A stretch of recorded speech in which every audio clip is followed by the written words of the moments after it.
त्या दिवशी राधा सैरावैरा झाली होती. कुठे भटकतोय कोणास ठाऊक, असाच भटकत असतो डोंगर दऱ्यात. काय तर म्हणे ट्रेकिंग, पण इतके दिवस नाही राहत माझ्यापासून दूर. आता आला की त्याला कधीच सोडणार नाही. नो रानटीपणा, नो डोंगर दऱ्या, तो भिरभिरता वारा आणि संध्याकाळचं भटकणं. विचारात तिला समोरची गाडी दिसलीच नाही. गाडी तिला उडवून निघून गेली. तरुण लेकीचे हाल बापाला पाहवले नाहीत. हसती खेळती अल्लड राधा अंथरुणाला खिळली होती. आईच्या माघारी बापाने तळहाताच्या फोडाप्रमाणे तिला जपलं होतं. बापाने हाय खाल्ली. तो तळहाताचा फोड माझ्या हाती देऊन त्यांनी डोळे मिटले. तेव्हापासून राधा माझ्या सोबतच आहे. मी राधेला खूप लहानपणापासून ओळखतो, अगदी ती 5वीत असल्यापासून. तेव्हा मी 3रीत होतो. सुरशा, तुला तो शिक्या आठवतो का रे? अचानक तिने विचारले. कोण, श्रीकांत का? हो. न आठवायला काय झालं? माझ्याच तर वर्गात होता. पण आज इतक्या वर्षांनी अचानक त्याची आठवण तुला का झाली? तुला ना त्याची एक गंमत सांगायची राहून गेलीये. आता आमच्या सहजीवनाला 8-9 वर्ष होऊन गेली. मी 38च्या आत बाहेर आणि ती 40च्या जवळपास आहे. आणि हिला शाळा कॉलेजच्या गंमती आठवतात. हिला कधी काय आठवेल सांगता येत नाही. काय गंमत आहे? तो तुला न वेडापीर म्हणायचा. तुझं ट्रेकिंगचं वेड दुसरं काय? तू म्हणे उंच डोंगर माथ्यावर जाऊन राधे SSS- म्हणून त्या सिनेमातल्या टार्झन सारखा ओरडतोस आणि प्रतिध्वनीची वाट पाहतोस, असं तो सांगायचा. अन्न तू असे पक्षाच्या पंखासारखे लांब हात करून डोंगर उतारावरून धावत खाली येतोस म्हणे. खरं का रे? तो शिक्यानं तोच बावळट होता. माझ्या डोळ्यांच्या कडा ओलावल्या होत्या. हो, तीच तर गंमत सांगायची तुला. तुम्ही दोघे ना 12वीचा शेवटचा पेपर देऊन घरी परतत होतात. मला पाहून तो मागेच थांबला होता. असेल थांबला. मला नाही आता आठवत इतके मायनर डिटेल्स. बरं मग, तेव्हा ना त्यानं मला प्रपोज केलं होतं. काय म्हणतेस? आणि हे तू मला इतक्या दिवसांनी सांगतेस? निखळ गाढवपणा होता तो. मला माहित होतं. तरी मी चेहऱ्यावर आश्चर्य दाखवत विचारले. तसं नाही रे, पण तोही माझ्यावर प्रेम करायचा ना? पण आता जाऊ दे ना, मी माझ्यासाठी कॉफी करते. माझ्या होकारा नकाराची वाट न पाहता ती किचनमध्ये गेली. ती ना कधी खूप पॉझिटिव्ह होते. आणि खरं सांगू, मला ते खूप आवडतं. मी तिच्या पाठमोऱ्या आकृतीकडे पाहत होतो. किती सुकलीय. तिच्या डोळ्यांभोवतीची काळी वर्तुळं आत्ताशा थोडी हलकी झालीत, पण अजून आहेतच. खूप अशक्त होत चाललीय. तिचे घनदाट निळसर झाक असलेले केस आता विरळ, निस्तेज आणि पांढरे पण होत आहेत. पण सालीतला डौल आणि शालीनता अजून तसाच टवटवीत आहे. याच शालीन सौंदर्यावर मीच काय अख्खं कॉलेज फिदा होतं. पण आता वजा. ती विरत चालल्यासारखी झालीय. घे.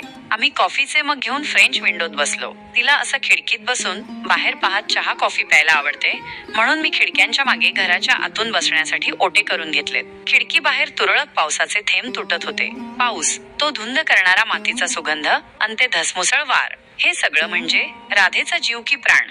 सुरशा, चल उठ. गच्चीत जाऊयात. पाऊस पडायला आलाय. राधे, अगं हे काय तुझं वय आहे का पावसात भिजायचं? पुढल्या वर्षी 40ची होशील. चल हट, तू ये माझ्या मागून. मी जाते पुढे. ती गेली पण जिन्याकडे. मी तिच्या मागे पळालो. म्हणजे तसा प्रयत्न केला. कॉलेजात रनर होतो. हल्ली जरा जडावलोय. गच्चीवर जाऊन पाहतोय तर वजा. दोन्ही हात पसरून राधा पावसात हळुवारपणे गिरक्या घेत होती. किती आनंदात होती. वय विसरून लहान मुलासारखं बागडत होती. पावसाचे थेंब वरच्यावर तोंडात जिळण्याचा प्रयत्न करत होती. वेडी कुठली. हिची अशी अनंत रूपं मला डोळ्यात साठवून ठेवायची आहेत. जुनी गोष्ट आहे. ती 8वी-9वीत असावी. असाच अचानक पाऊस आला. चालू वर्ग सोडून ही वर्गाबाहेरच्या ग्राउंडवर आली होती. झग्याची टोकं दोन्ही हातात धरून गाऱ्या भिंगोऱ्या करून गोल फिरत होती. पण तेव्हाची गोष्ट वेगळी होती. मी हळूच तिच्या जवळ गेलो. त्या 4 गिरक्यांनी तिला थकवलं होतं. तिला आधार देत घरात आणलं. नाही म्हटलं तरी भिजलीच होती. डोकं कोरड्या टॉवेलने पुसून कोरडे कपडे दिले. संध्याकाळी सपाटून ताप भरला. सुरशा, मला खूप थकल्यासारखं वाटतंय रे. तू पावसात भिजलीस ना, मग थकवा, ताप येणारच. तू माझं ऐकत नाहीस, मग तुलाच त्रास होतो. आणि मला सुद्धा. पॅरासिटामॉल घे, बरं वाटेल. ती मलूल होऊन पांघरुणात गुरफटून बेडवर पडली होती. का रे, तुला आठवतो का तो पाऊस? कोणता ग? मी तिचं डोकं चेपत विचारलं. आपण गणिताचा क्लास करून घरी येताना लागला होता तो ना आठवतोय की? अशीच संध्याकाळच्या 7:30-8ची वेळ होती. अचानक आभाळ भरून आलं होतं. आता घरी पोचू म्हणून तू निघालास म्हणून मी पण तुझ्या मागे निघाले. कसं काय? रप पाऊस पडू लागला. दोघेही भिजलो होतो. त्यात स्ट्रीट लाईट बंद झाले. समोरच दिसेना. हो, मला सगळं आठवतंय. मला यातलं काहीही आठवत नव्हतं. पण मी दिलं दडपून. मग आपण घरी कसे पोहोचलो माहित आहे? कसे? मला माहित होतं तुला अंधाराची खूप भीती वाटते. मी तुला गच्च डोळे मिटायला लावून माझ्या खांद्यावर हात ठेवायला लावले होते. आणि मी अंधुक प्रकाशात चालत होते. तू सारखा घर आलं का? घर आलं का म्हणत होतास. तो लहान मुलांचा खेळ असतो ना तसा. आता सांगते तेव्हा मला खूप मस्त वाटलं होतं. मी बरी झाले आणि पुन्हा पाऊस आला की आपण पुन्हा तो घर आलं का खेळ खेळण्याची माझी इच्छा आहे. राधे, तू दिवसाने दिवस बालिश होत चाललीस. असू देत, मला माहित आहे तू माझी प्रत्येक इच्छा पूर्ण करणार. कारण वाजा. कारण काय? कारण मी फार दिवसाची सोबती नाही. मृत्यू माझ्या डोक्यात कॅन्सरच्या रूपात दडलाय.